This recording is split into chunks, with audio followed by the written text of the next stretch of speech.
The year is 2142. Somewhere in space, a Weyland-Yutani drone intercepts the drifting wreckage of the spaceship USCSS Nostromo. Later, an investigation begins, conducted by masked specialists. They open the object, inside which is a laboratory housing a curled-up xenomorph in the fetal position.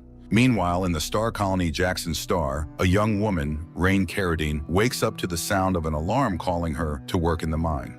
During breakfast, her adoptive brother Andy joins her, trying to cheer her up, hoping that things will work out.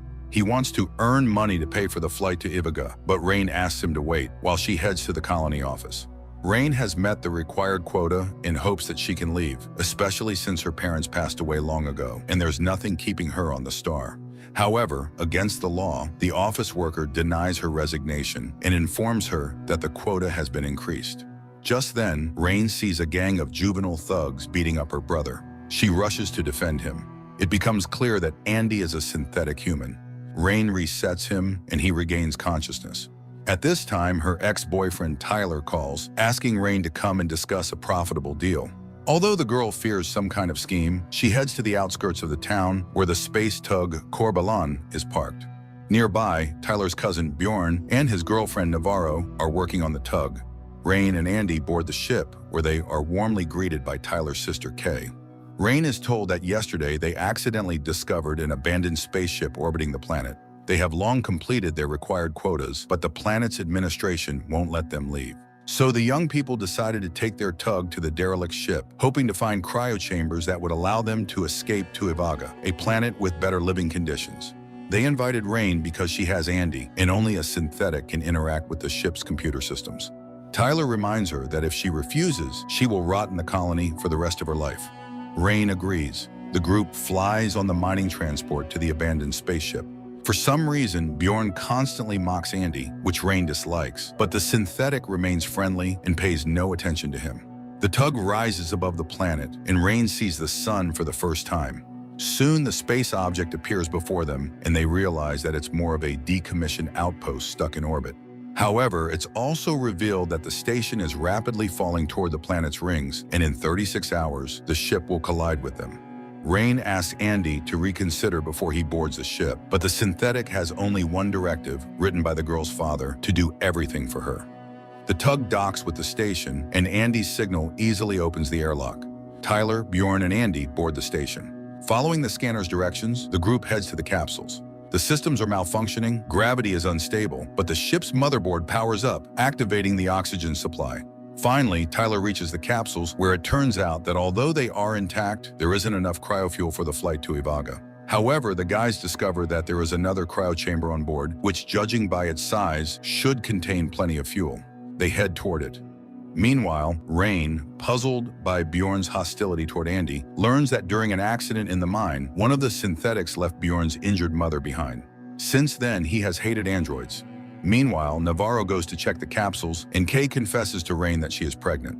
The station's system greets the humans, informing them that the object is divided into two sections, Romulus and Remus. Bjorn then reveals to Andy the truth. He is only needed at the initial stage, after which they will leave him behind to die. Rain overhears this confession and cries because she didn't have the courage to tell her brother the truth. The guys continue to explore the station, surprised that it doesn't look decommissioned, more like it was simply abandoned. Bjorn finds an electric whip and teases Andy again, but the synthetic saves him from falling into a large hole in the floor, where they see half the body of the ship's synthetic. Soon, the guys find a large, still-functioning cryochamber and extract fuel from it, accidentally activating automatic isolation. For some reason, the lockdown doesn't respond to Andy's commands, suggesting that the room is somehow dangerous inside. Rain and Navarro board the ship to save the men.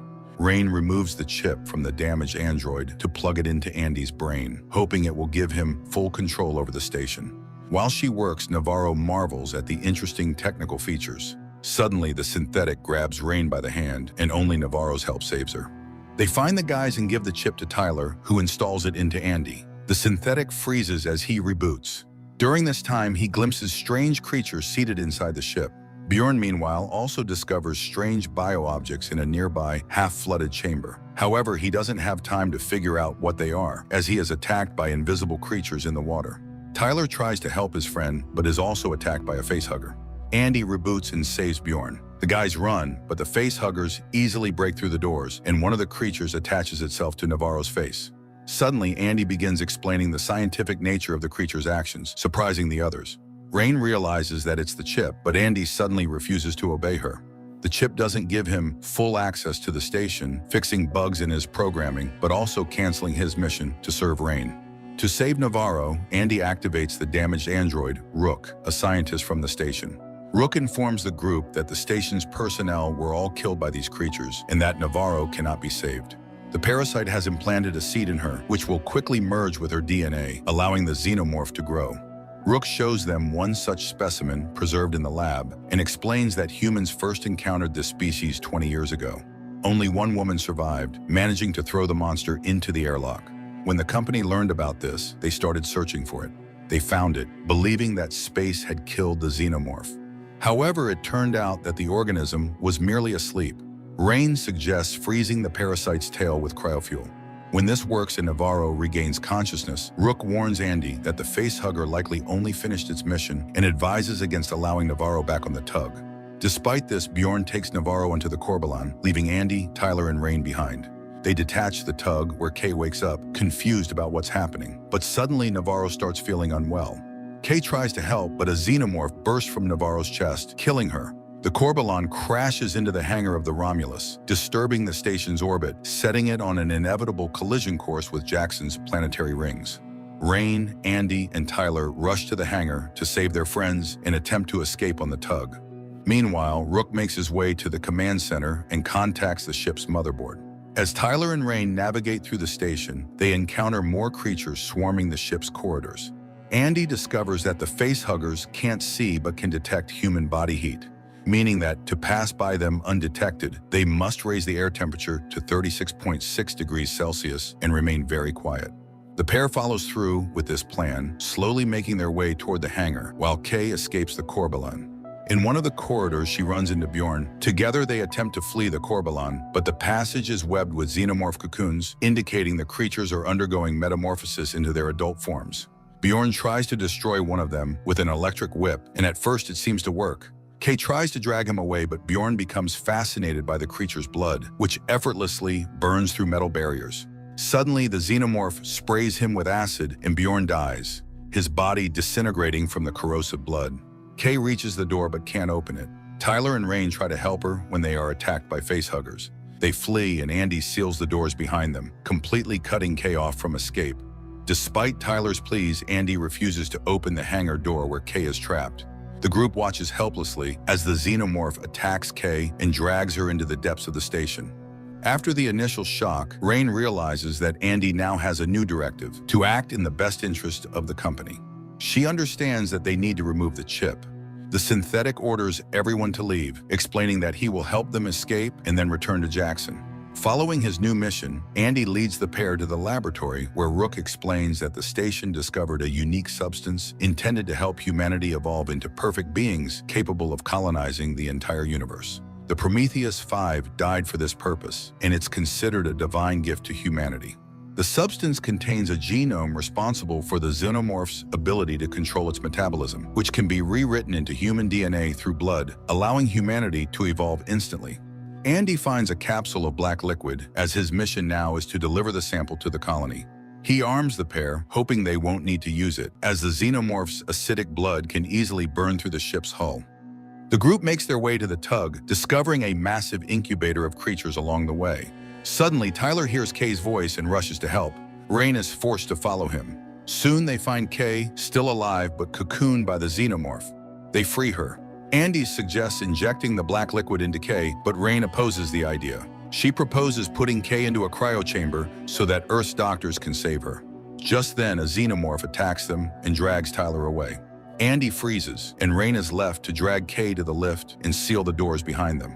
Rain catches Andy's farewell glance and realizes she can't leave him behind. She sends Kay to the ship, explaining how to handle the sample capsule, and goes back for Andy, removing the extra chip from his brain and restoring him to his original behavior. But then the creatures begin to activate. Rain asks Rook to open the doors, but he refuses to risk the station. Andy's access codes are also blocked.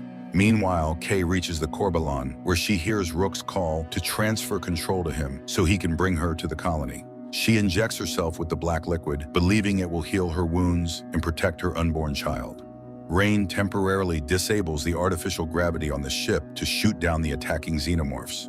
She and Andy make it to the lift toward the Corbelan, dodging the flying splatters of acidic blood. But when gravity is restored, Rain loses her weapon and falls into the elevator shaft, where a xenomorph intercepts her. At the same time, the acidic blood begins burning through the ship's metal, and Andy can no longer hold the lift, which falls, smashing the xenomorph and leaving Rain clinging to the shaft's wall. However, a new monster soon appears, but it's killed by Andy, who arrives with a new weapon. They hear a warning about the inevitable collision and rush to the tug, which comes under the control of the mothership just before the station crashes into the rings, destroying it along with Rook. Rain stops the Corbelan and informs Andy that their plans have changed. They're heading to Ivaga. Suddenly, alarming signals come from Kay's capsule. Rain runs to it and finds that Kay is giving birth to an egg, from which a mutant xenomorph hatches.